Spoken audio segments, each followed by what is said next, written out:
Guys, good morning sa lahat. Good evening, good afternoon. For today's video guys, ay meron ako ditong langka. Ayan, langka. Tawag namin sa probinsya ito, may baboy. Baboy na ang matinik.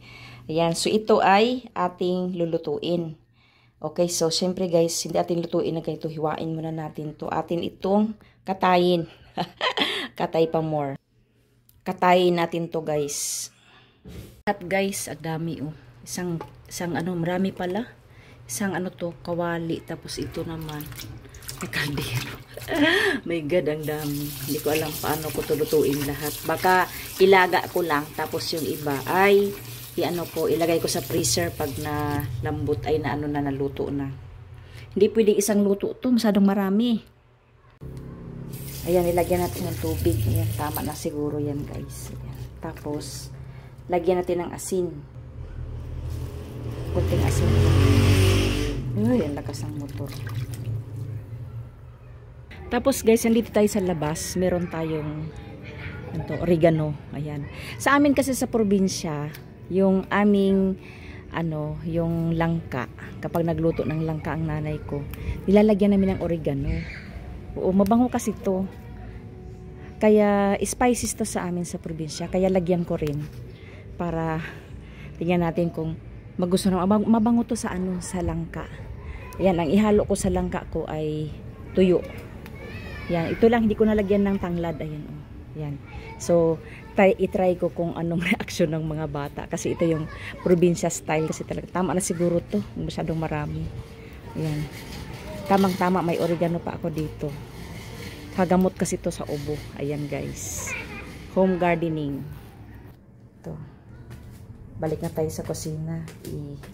Paanuhan ko. Yung ibabad ko muna sa tubig. Kasi siyempre may mga alikabok-alikabok. So, ibabad natin siya sa tubig. Ayan. Ibabad natin siya dyan. Tapos magtiga tayo ng gata. 2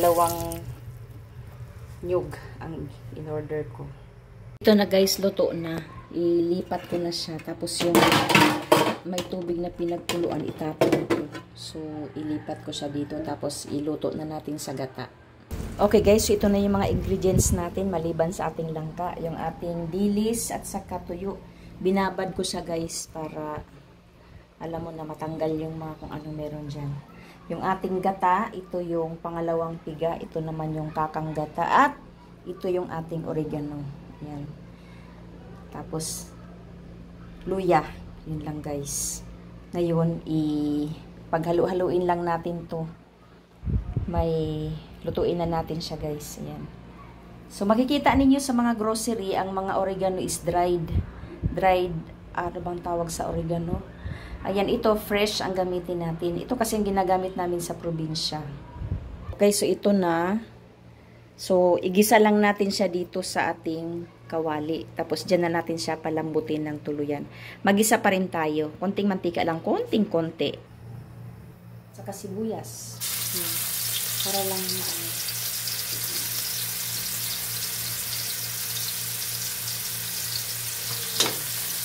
malaking kawali na ginamit natin. Ganyan lang.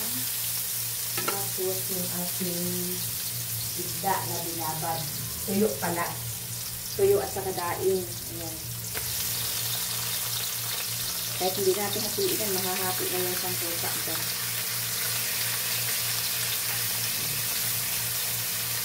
Ito naman yung mga dilis. So, 2 tuyo at saka dilis.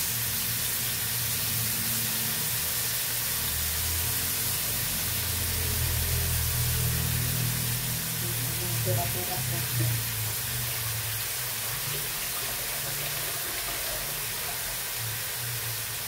Tapos haluin lang natin. Pampalasa lang yung tuyo at saka dilis guys para para malasa. Ayan. Ganyan natin. Ayan lang. Mamaya natin lagyan ng asin kasi medyo maalat naman yung mga tuyo natin. Ayan. Madali lang yun sa maghati natin. Meron siyang initiative. Hindi siya na maghati sa kanyang sarili. Hugot na naman tayo ba guys? Tapos ito, ang ating langka. Ayan, malambot na to guys kasi napakuluan ko na to ng mga 30 minutes. Tapos maliit lang ang aking hiwa. Ayan, shout out kay Tatay Jess. Bibigyan ko si Tatay Jess nitong langka na to. Kasi siya ang nagbigay sa akin nitong langka.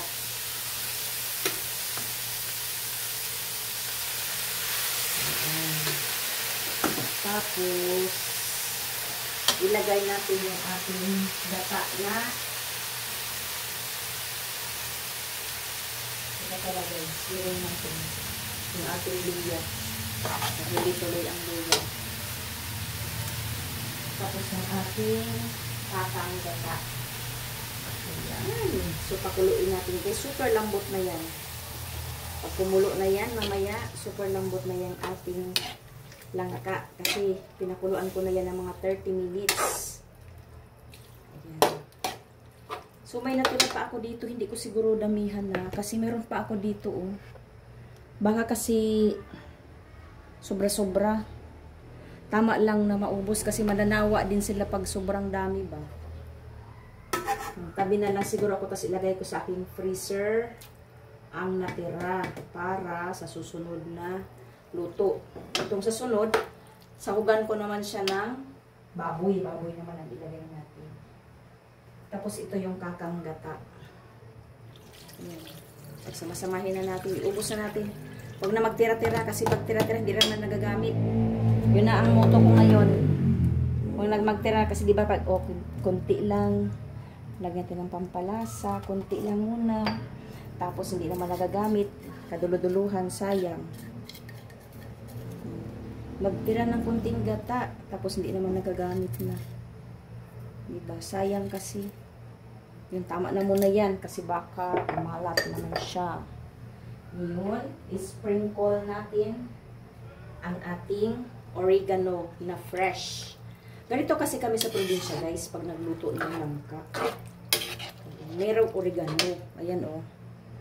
Ayan, fresh oregano from my home garden.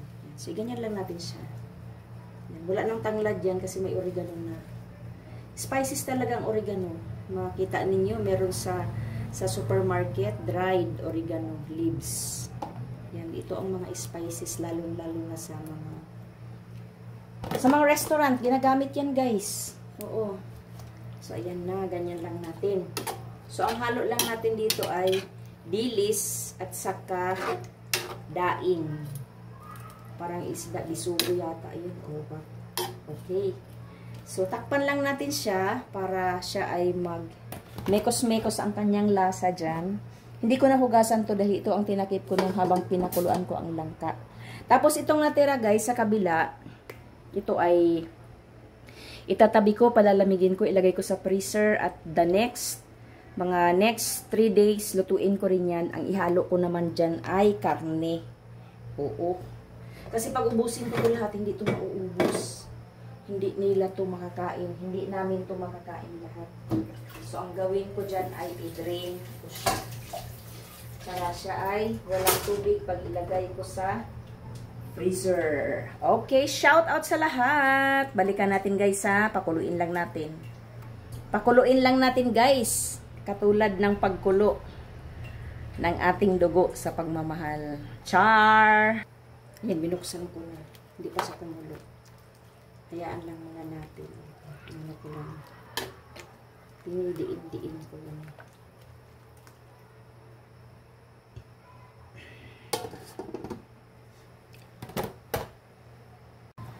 Okay guys, balikan na natin after mga 30 minutes na. Uy, ayan na guys. Diba?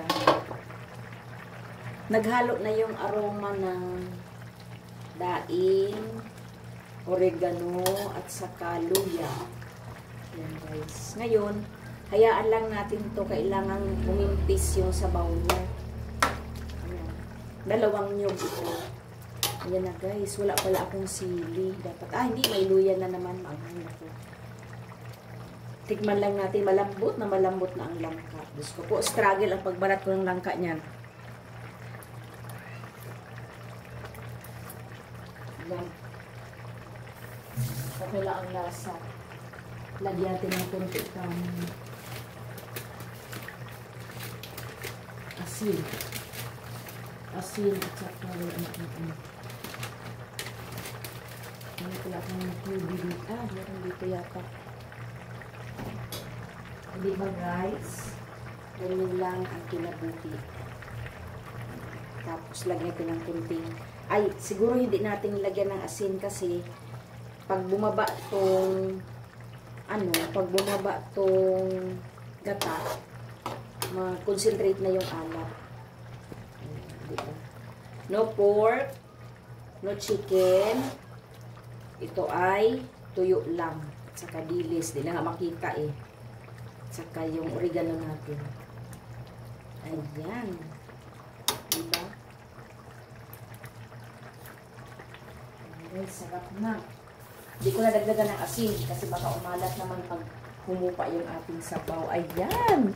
Ito ang aking ginataang langka na may oregano. Ang tawag sa amin sa probinsya ay kalabo.